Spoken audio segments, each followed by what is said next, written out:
Jeffrey.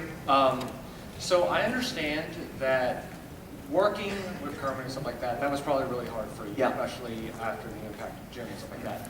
Was there a specific project that you have on top of your head that you feel like you finally had like a good grasp of Kermit in the sense of, I finally feel like I was character? A particular one? Yeah, like a particular project. Well, I'll tell you, I started to begin to feel that after we sort of got through the experience of Muppet Christmas Carol, which was the first project, big project we did after Jim passed away. I was very trepidatious about getting into it. And by the end of it, there was a lot of Kermit. So I had so much support. A big part of that support was, the first thing we did on that was pre-record all of our music. So we go in with the studio with Paul Williams, brilliant, who wrote all the music for that. And we are doing the production, we're doing the voices, putting the voices on. And I remember on the first day, I was very nervous about the first thing we did. Haven't done Kermit, I'm going in to do the voice for the first time. No puppet to fall back on, right? It's just the voice, naked out there in front of everybody. And Paul, I'm in the studio, I got the headphones on, I sing One More Sleep Till Christmas. And I went through the first time, and Paul, who's got this incredible ear, said, "That's Kermit," and then I was at ease for the rest of the recording session, you know. So by the end of that, we started doing a lot of promotions for it, and that was all the ad-lib improvisation. And then I started to feel like I had it to the extent that I could then build upon it, and it started to grow for me in a big way. So it was early on, but again, it was entirely about relying very largely on my remembrances of watching Jim perform Kermit. Jim had a certain expression that he took often when he was doing Kermit, and he would frown, it was very contemplative, and he would, you know, and Jim did that too. Jim would think about things, and I started doing that face, and somehow the voice started to kind of come through that, you know, because I remember Jim doing it, you know. Thank you so much. Sure. Thank you, Buzz.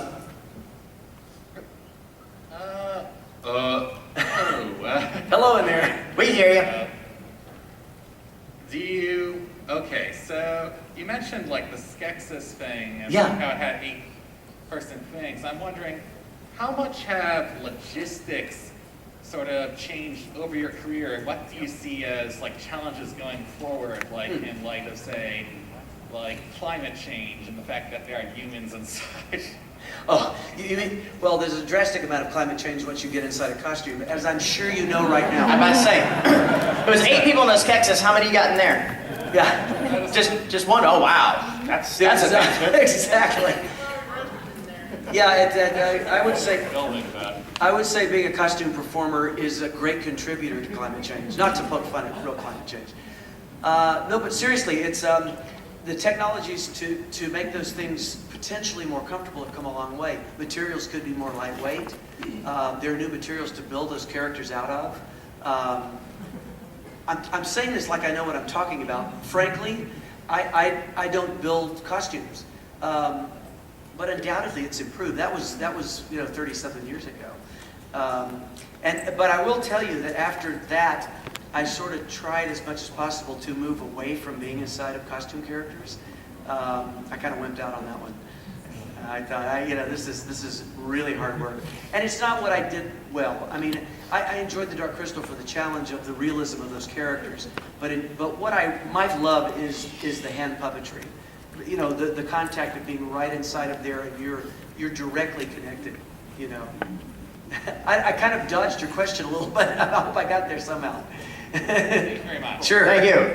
All right. I'm going to put this in your hand because if I try to throw it at you, it's a disaster. There you go. My question is, because I'm online a lot, and that movie that's like the adult Muppets, Happy Time Murders. Are you ready for that? Am I ready for that? Because Sesame Street first time, like, hey, you can't do that. Oh wait, yeah, you can. We lost. Sure. But, well, that's a little different issue. In terms of the film itself, I'm sure it's going to be really funny. It's just the tagline that got mad at Yeah. It's one of those things that happens. Because I work at a Regal, and there's a poster that still says it, and I told the friends, the story about how they said you can't use Sesame Street. Right. But my philosophy, it's Jim Henson's kids. He should, unless he sold it, my mom said, but it's his. Well, he didn't sell the kids. No, he sold the rights, but I think I'm kind of on their side. It's like, that's my dad's stuff. I can do what I want. Well, but to be totally fair about it too, those characters are not any of the characters Yeah. that previously existed. So I mean, my- that's a whole new cast of characters that Brian and the crew developed, and Yeah. Brian's a brilliant director. This is a project he developed for a long time. Yeah, so I don't see a problem with it because it's not like Kermit, doing naughty things. It's Right. new characters. I think everybody's going to be look at this as it could be an interesting different. experiment. It's a different thing. And it's an It's a different advancement of puppeteering. Sure. So that's why we're all going to be checking it out. There you go, boss. Thank you for your contact. Hello again. Hey, how you doing? A fellow puppeteer. You spoke about this. You kind of talked about where Kermit came from and I forgot what else, but how about characters like Rizzo and even someone people may not remember Yeah. Bean Bunny came from? Two interesting. I'll try to make it speedy so everybody's here. But Rizzo is, well, he's sort of the ancestors of these rats that Jim built for a television special called The Muppet Musicians of Bremen, I think. Anyway, it was one of his early TV specials. So we're working on The Muppet Show. I've only been there a short time. And as I say, Jim would say, find a puppet and do whatever you like. So I was like under these stairs in this dusty place and I found this box full of old Muppet rats. Now these rats were, if you imagine the puppet is this big, like this size, 10 inches or so, they were on these long 30-inch or 30-foot long sticks with a little control at the bottom that made the mouth work, like a trigger. And they just flopped around. They were made out of like small bleach bottles or something. They were, crude puppets. And because they were only incidental in whatever he had used them for. So I got one of these, and when you shook them up and down, they just flopped around. They were very silly. So one day, Jim didn't know I had this puppet, and he's doing something with Kermit, and this rat, who looked like he might have had a little too much to drink, comes flopping through the frame. Jim gets through the scene, and then he cracked up. He just started laughing. He said, where did you get that? What is that, And we talked about it, and he said, we need to rebuild that. And he actually said, I'm going to make that rat a star. And I said, I don't think I said anything. I was stunned, So he allowed me to work along with Jen Gutnick, who's an incredible, fantastic, long-time Muppet puppet builder, to redesign Rizzo. And she did the hard work. I designed this little mechanism that went inside, so we got rid of the stick. And my hand was then inside of the puppet, so you have direct movement out of that. So that was Rizzo. Bean was, because of the show, basically, built by Raleigh Cruson, one of the best puppet builders on the planet, if not the best puppet builder. She's incredible. And, I mean, the intricacy of that puppet and those little eyes, and, it was fantastic. The other quick story about that is, when we started doing that show, as well as Wembley, those three voices are really very close. And especially when I was beginning to do them, because there was very little distinction. I didn't have a good New York accent for Rizzo, and they sounded very similar. And I went to Jim and said, I just want to do a different voice for Bean, when he came along, because Wembley is almost the same, Rizzo. And here's what, because Burt Reynolds was a very big star at the time, Cannonball Run and all those films. And Jim said, well, whenever you see Burt Reynolds in a film, he always uses the same voice. And I said, you're right. And so I just said very small variations, So that was the story of those three, kind of. Thank you so much. Sure. Plus, it's all right. That's why it's wrapped here protected. Hi. Hey. I know you were talking before that you guys are involved with the evolution of the Muppets. And Sure. it comes through your personality, comes through movements, Yeah. things like that. How involved are you guys with the storyline? Like, I know Kermit's personality has changed, of course, since Jim's passing. Yep. But, once you took over, his personality changes, and now it's gotten to a completely different personality, at least from my perspective, growing up watching Kermit. Yep. Even the whole issue with Kermit and Piggy. Sure. How much of input, how involved are you in the storylines and things like that? Well, it varies. It varies. When it came to our last show we did, which is where Kermit and Piggy split up, I was less involved. We certainly have input at the last stage when the puppet goes on the screen. We get to portray what it is that we do. It's largely left to our own discretion. But that show was a real departure from anything we'd done in the past. It was a very different direction for the Muppets, and it was kind of experimental. And, it worked for some people. But having said that, in the most diplomatic way I can, I think we did some incredibly good work as puppeteers on that show. Because the characters suddenly got maybe even too subtle, but that's what we were doing on that show. And so Kermit became more sort of real world frog living thing. And I think maybe that went a little too far, you know. Yeah, I think the fans thought so too. We had a lot of people watch the first episode, and then we had half that on the second episode, and it just got lower and lower and lower and lower. And it never really went in a different direction. It was kind of too late to change at that point. One of those things. Thank you very Sure. much. She's a friend of mine. Oh, well, there you go. Hello, my name is Raul. Yeah, hey, we met. Yes, we have. I came here a little bit late. I'm not too sure if you answered this already, but what inspired you to do puppeteering and like get into it? Like, I don't know if it was a childhood thing or Yeah. anything. Well, I sort of answered, but I'll answer differently. It was my whole inspiration to be involved in puppetry was Jim. If I had relied on there are many forms of puppetry, obviously. I feel like the Muppets are just one of those. And Jim's particular way of doing it is no better or worse than the other. I just happen to think it works very well for television.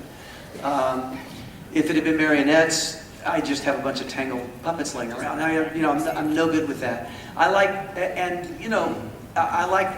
very much like the contact of being actually physically inside of that puppet, and every move you make can have an influence on the emotion that puppet is portraying. I started to say betray, sorry.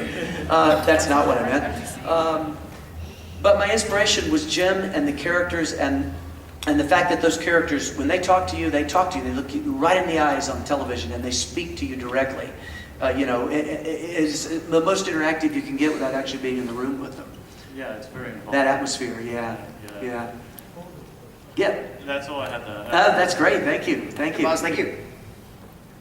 We got 2 stories out of 1 question. I'll let. Good.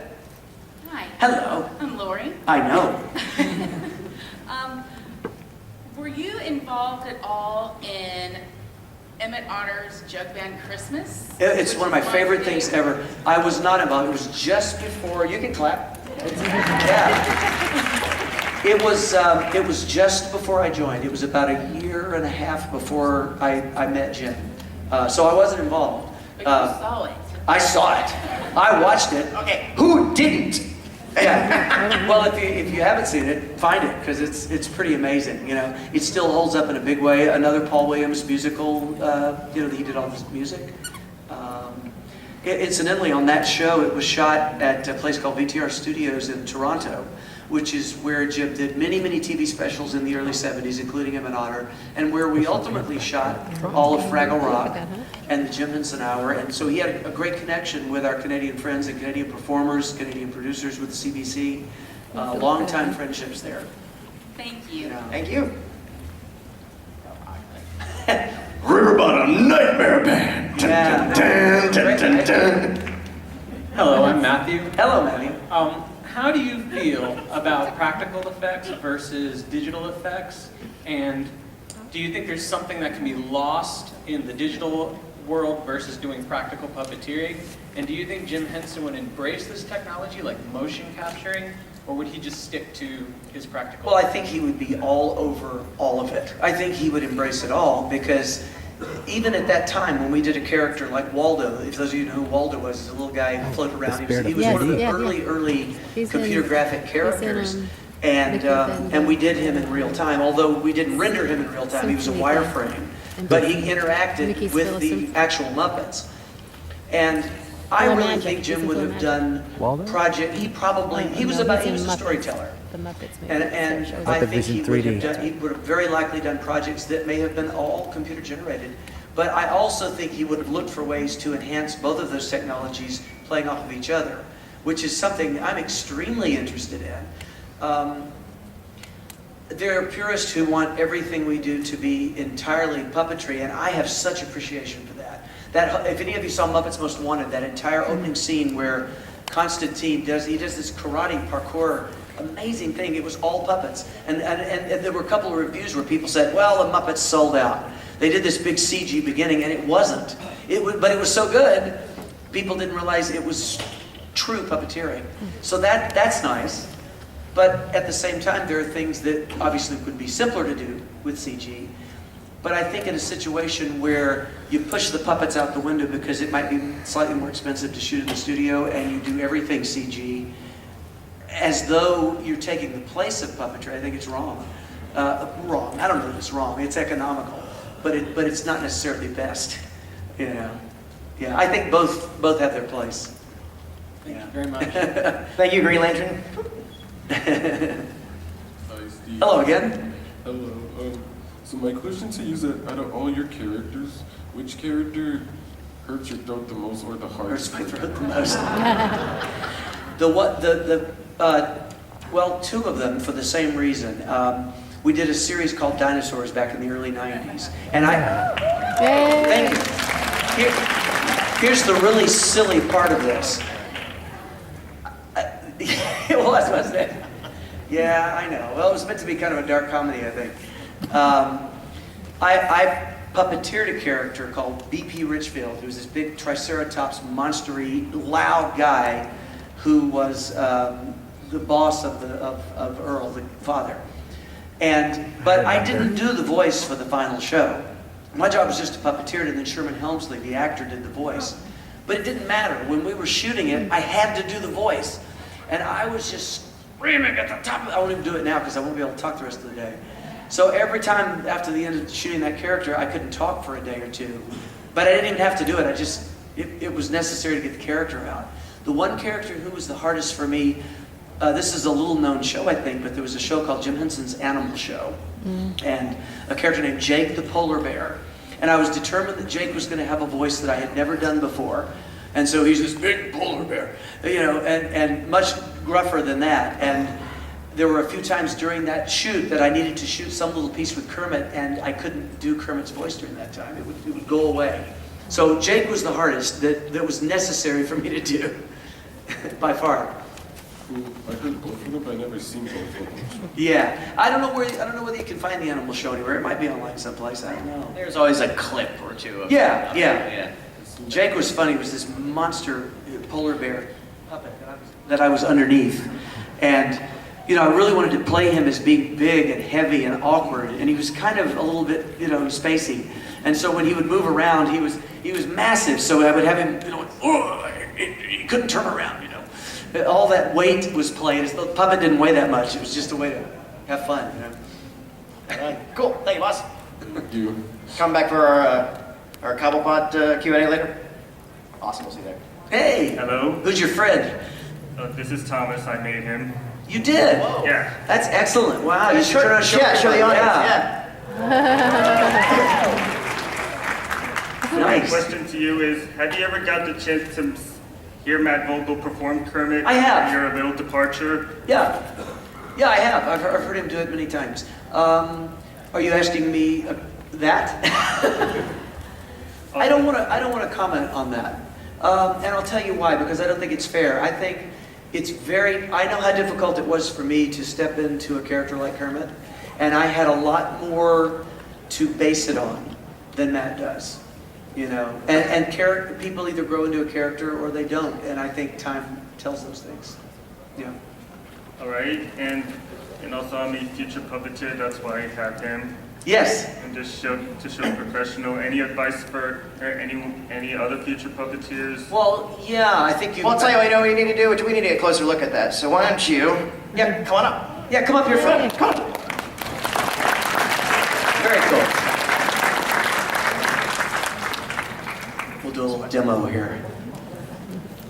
Okay. So let me ask you this: So his name's Matthew, everybody, in case you missed it. Yeah. So obviously you got the live band. So turn the audience for a second. Now I know you can't see what you're doing on camera, but have you ever worked using a monitor? Yes, my phone. So you're able to see sometimes. Well, when you work with a camera like this, everything is backwards on the monitor when you try to do it. So in theory, so put your arm up for a minute like that. So first thing, now this is kind of a fake way of doing this because you can't see what you're doing. But if you could, bring the top of the head down just a little bit, and you've got pretty good eye focus on these eyes. Is this a he or she? No, you can sit there. He is looking, you know, you can't tell all the time. The thing to do to really work on is to find the eye focus of the character so that they look right down the camera lens, right? Right. Find that, and once you found that, then you know where to have the character look in other places.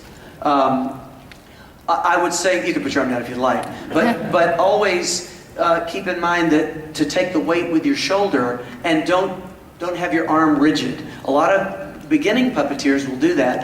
They're like rock solid, and so the puppet, you know, is like that. It's really good to let all the weight be in your shoulder, and let this be as liquid and fluid as you can make it. Let that be free to move. And keep in mind that this is a Muppet thing, that with those eyes, you don't want to do that, right? Because then his eyes, you know, nobody does that. Well, some people do. But you want to, this is what it's like from the side. You want to pivot from, as though you've got a pin right through your wrist here. And you want to do that. Oh, okay. So the head goes forward, and the eyes stay more or less level, and the bottom jaw goes down. So you get that up to speed, and you start talking like that. Does that make sense? Mm-hmm. Makes very good sense. That's the mini lesson. So, one last thing. What's his character's name? Thomas. Thomas. All right. All right. Give it up for Matt and Thomas, Yeah, everyone. That's cool. And keep doing it no matter what. Just enjoy yourself. Don't get caught up in the idea you have to go work for the Muppets. Just enjoy yourself, you know? Hey, boss. Hi. So I wanted to ask, you've worked with a lot of different puppet technologies over the years, and I know that sometimes failures are as interesting as the successes. Were there any really interesting techniques you tried that were interesting but then just didn't work out? Well, let's see. Really, the mistakes, the failures are usually when, like, a puppet's eye falls off in the middle of a live show or something, you know? It happens. Technologies, yes, some work better than others, but oftentimes the really more complicated technologies are put together by people who are good at that. And Jim was really great about finding the right people to do that. When we did dinosaurs, we had they were giant costumes like the Ninja Turtles, the original ones, and suit performers were wearing the heads. And then puppeteers, like myself, were running the faces from the outside with this mitt, which we called a Waldo. And we could program this thing so that every move did a feature on the face. At the time, in the early 90s, we used this telemetry, which was a radio control, which was in its early days, in a studio in the middle of California in LA. And every time a taxi would drive by and key its radio, the eyes would go crazy. You know, or somebody would hit a walkie-talkie and Earl's eyes would start flopping. And then they would break and we'd be sitting around for 3 or 4 hours while somebody tried to rush and repair it. So it's not that it failed, it eventually worked, but there were a lot of delays, you know? Which is why I kind of prefer the most simple characters, you know? When something breaks, you have a lot of delays. Thank you very much. Sure. Thank you. We are just about out of time, but since we only have 3 people left, we're going to go to a lightning round. Yeah, let's do it fast. Well, Okay. good. So, what's your name? Bonnie. What's your question? My question is, what characters have you created beginning to end, and did you make the puppet themselves? Well, a little bit of input on Rizzo, as I said, and Rizzo was always an original character for me. That's probably the only character that I had any input on building. Input's not the right way, because oftentimes the puppet builder we would do fittings, we would try them on, we'd say, can you do this here, it'd be more comfortable, or maybe we'd like to get a certain move or an expression. So we always had inputs into the characters we were going to perform. Cool. I didn't get too much into the building. So, yeah. Right. What's your question? Hi, Steve. Hey. Are there any creative puppet works out there in film, television, or the internet that you feel are very creative that you're not involved in, that you want to? Any particular projects you're saying right now? Yeah, like you or in the... What's going on? I'm a little out of touch. I don't know what's actually going on in the world of puppetry right now in terms of television. Well, Mystery Science Theater 3D. Well, that for what they were doing was brilliant. I mean, the characters were exactly what they should have been, and those guys were very funny about what they were doing. So I think it worked great. I think the characters were very strong. Yeah, I don't have another answer because I don't know what else is actually going on in terms of new puppet stuff right now. Yeah. Bring it home, boss. Hi. So one of the things I always love to do is Muppet Vision 3D. Yeah, yeah. Yeah. Kind of, what were your thoughts when you first heard that you were actually going to do a ride in Disney World? Well, that was during the time when Jim was hoping to sell his company, and it was the first project and really the only project for the theme parks at that point that we did. Well, there was another live show or something with costume characters, but that was a big deal. It was Jim's last film, really, before he passed away. And I want to say, and I could be wrong about this, but I want to say that the executives at Disney were telling us at the time that it was the most expensive film ever made because they had to build a whole theater to go with it. Many memories about that because it was the last big project that we did with Jim, you know. Terrific time frame. Yeah, yeah. Thank you for that question, boss. Audience, we are just about at our time. A big round of applause for our guests. Thank you for spending time with us. And we'll see you around like everything else. He's going to be a